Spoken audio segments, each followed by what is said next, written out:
The information in this video is provided for informational and educational purposes only.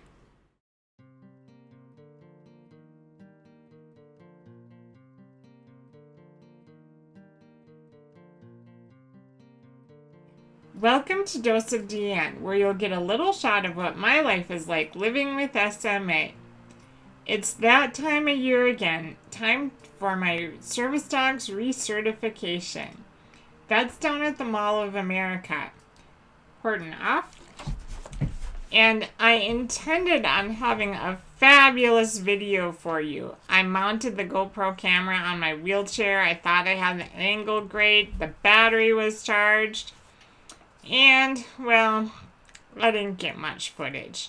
I'm going to see what I can piece together, but I don't think it's going to be very much. But here's a spoiler alert. Horton passed. There are a few things we need to work on, which I kind of knew that anyway.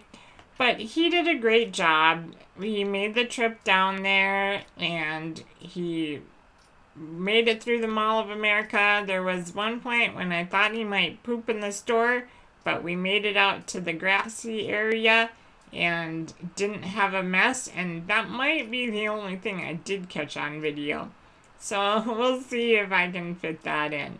And then I'll tell you what else we did at the Mall of America when I get back.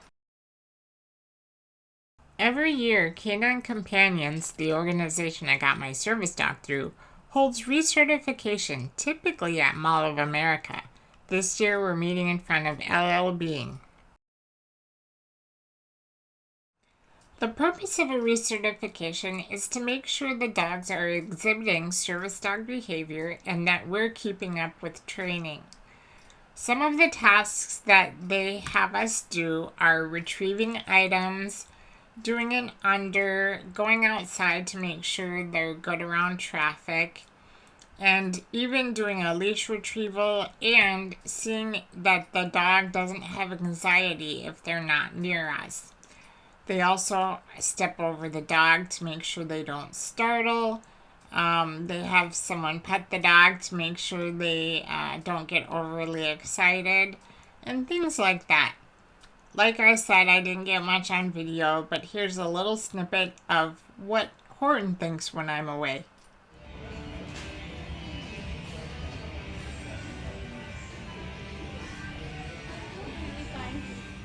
As you can see, he wasn't fazed by it one bit.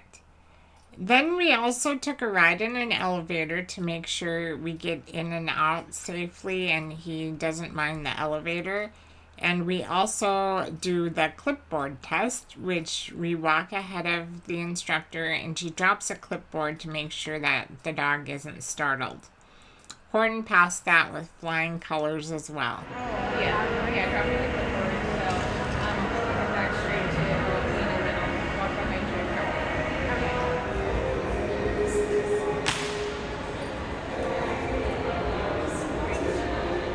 Horton passed all of the requirements, even what I refer to as the biscuit test, where they're in a down position and the instructor puts a biscuit in front of his nose and expects him not to eat it.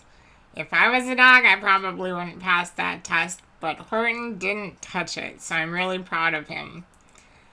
There are a couple things we need to work on. He does forge ahead, which means walks ahead a little bit of where he should be. So I need to keep on him for that.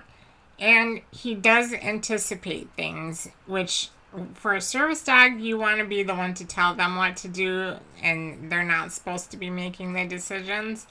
So that's another thing that I have to work on. But otherwise, I'm really proud of how he did. After the test, I met up with my mom, my niece, and her other grandma, who came along with us.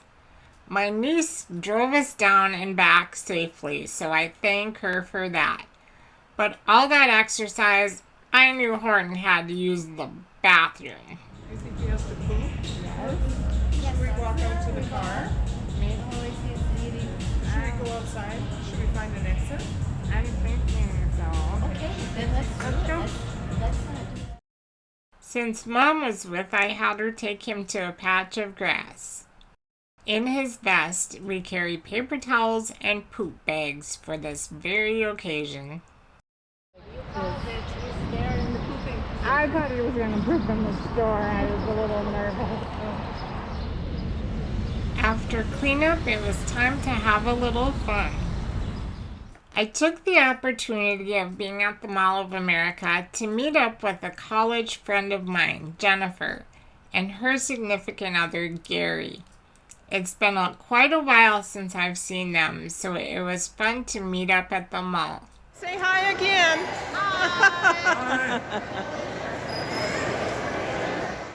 Unfortunately, the battery on my GoPro died, and we parted ways with our other party for a while so they could do their own thing and we could do ours.